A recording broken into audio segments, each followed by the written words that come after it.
Gracias por continuar con nosotros en Sistema TV Investiga. Si usted ve un niño pequeño solo bajo el sol en un peligroso y transitado cruce vendiendo agua, ¿qué haría? ¿Se detiene a verificar por qué está ahí en horario escolar? ¿Notifica a las autoridades?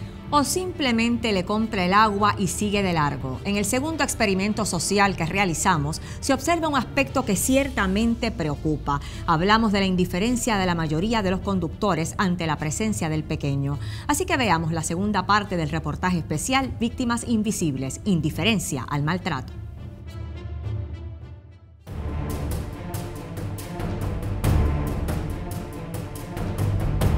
En Sistema Investiga nos dimos a la tarea de hacer un experimento y poner a un niño a vender agua en horas de escuela en una intersección del área metropolitana. Pasaron más de 20 minutos, hasta que finalmente una mujer le pregunta desde su automóvil. A papi no le importa. A papi no le importa. A papi. Momentos después llegó una patrulla, pero como parte de nuestra producción teníamos policías estatales que intervinieron y les explicaron del experimento social. Minutos después vinieron otros policías, esta vez no uniformados. Estaban indignados con la situación y dispuestos a llamar de inmediato al departamento de la familia. Nuevamente se les explicó que buscábamos saber cuán indiferente puede ser la gente, aún teniendo ante sus propios ojos un caso de maltrato infantil. Porque primero, el niño está trabajando. Segundo, en horas de escuela. Tercero, solo en un lugar peligroso. Y esto es negligencia por parte de los padres. Pero muchos no lo vemos. A través del conteo que hicimos de vehículos en las 4 puntos cardinales de la intersección pudimos observar que había completa enajenación de las personas, de los conductores, o sea, no había un conocimiento del entorno, no se percataban del niño. Algunos le compraron agua, algunos intercambiaron palabras con el niño, le preguntaron, como pudimos ver en el escenario, pero no pudimos ver como que hubiese este único deseo de intervenir marcadamente como se espera que ocurra en situaciones como esa. Precisamente los niños son los que muchas veces trabajan, sobre todo en los puntos de drogas. Tuve que trabajar con niños mula. ¿Cómo uno explica que un niño a los 11 años esté transportando o resguardando droga en un plantel escolar? ¿Cómo uno brega con una situación como esa? Me tropecé con estudiantes de desvío, ¿verdad? Estudiantes que han sido convictos por situaciones particulares con justicia.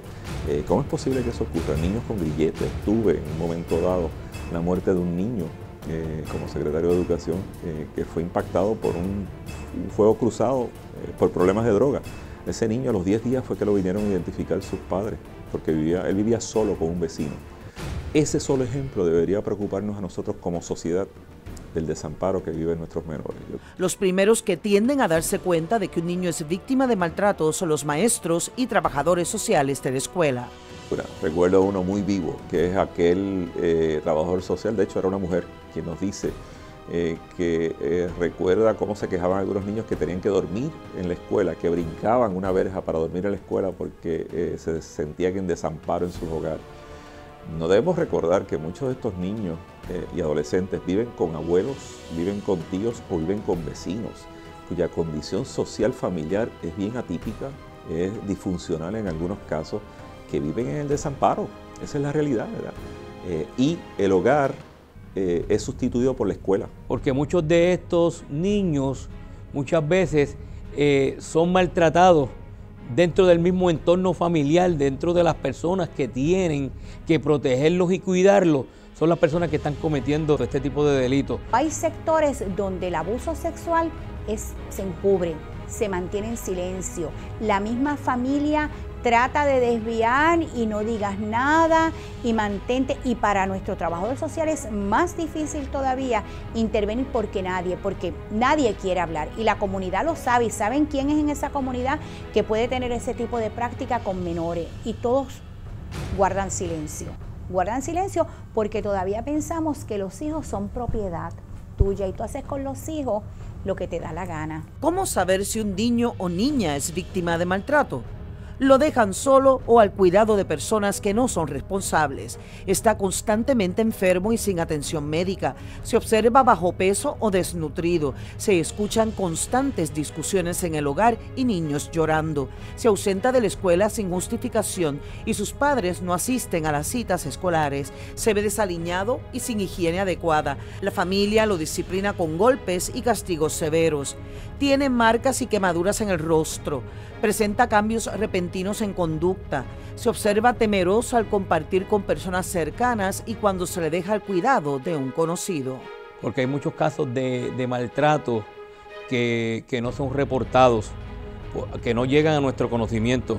Otros son reportados al Departamento de la Familia y por entender que no hay elementos criminales, pues entonces no llegan tampoco a nuestras estadísticas, que posiblemente las estadísticas del Departamento de la Familia y las estadísticas de la policía no machen. Increíblemente, la desnutrición es uno de los maltratos más comunes en Puerto Rico. El último año nosotros hemos tenido 3 casos de gemelos, de parejitas de gemelos, y hemos observado cómo en muchas ocasiones uno de ellos, los dos están desnutridos, pero uno de ellos sufre o de maltrato mayor o sencillamente de desnutrición que lo lleva a la muerte.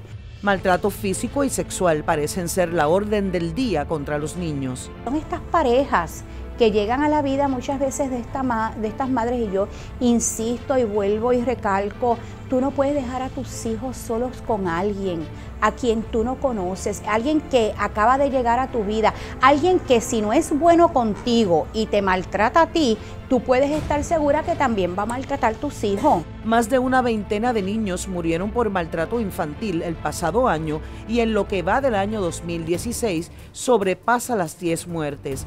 Actualmente hay 5,000 niños bajo la custodia del Departamento de la Familia. Aquí se caen tantos niños de las camas que yo me quedo sorprendida, así es que muchas veces llegan al hospital y del hospital el médico es el hospital quien nos refiere, así es que dependiendo de la peligrosidad, con todo un protocolo que se analice, entonces ahí se sale a investigar, y ese es el trabajador social o trabajadora social, que lo mismo va a la comunidad, que va al hospital, que va al residencial público a investigar muchas veces en unas circunstancias bien difíciles, con un alto riesgo para nuestros trabajadores sociales, porque estamos yendo a ambientes hostiles donde la familia te va a negar que está pasando eso. Pero lo peor de toda esta situación es que parece ser que muchos de los casos de maltrato infantil quedan impunes. Porque en ocasiones que nos ocurre, y son casos como los que hemos visto recientemente en la prensa, que cuando nosotros recurrimos al tribunal y llevamos nuestro informe, los padres están representados también por sus abogados, pues tienen el derecho, y en ocasiones los jueces terminan decidiendo que esos niños tienen que regresar a sus hogares, y nosotros removemos, establecemos un plan de servicio, pero la determinación final se toma en el tribunal. Si a eso se le suma la indiferencia de los ciudadanos, queda una niñez en muchas ocasiones desamparada. Contra niños, contra mujeres y contra los viejos. ¿Por qué? Porque yo no me quiero meter. Ese es problema de ellos. Yo, a una persona que yo le pueda hablar sobre la prevención del maltrato infantil, es una victoria. Ayudar a prevenir, que no va a ser un maltratante posiblemente, porque ya se le está educando. Nosotros logramos llevar actividades culturales, recreativas, donde nuestros niños se involucren, donde nuestros niños tengan oportunidades de desarrollo, vamos a tener una niñez feliz y el país va a progresar.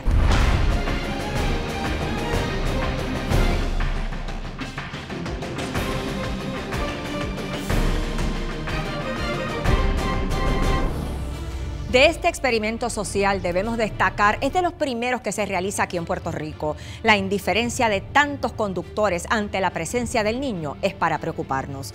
Cuando regresemos, conozca lo que se refleja en el Instituto de Estadísticas sobre el maltrato de menores. Además, la respuesta a su pregunta, ¿qué alternativas hay para proteger a nuestros niños, nuestro futuro?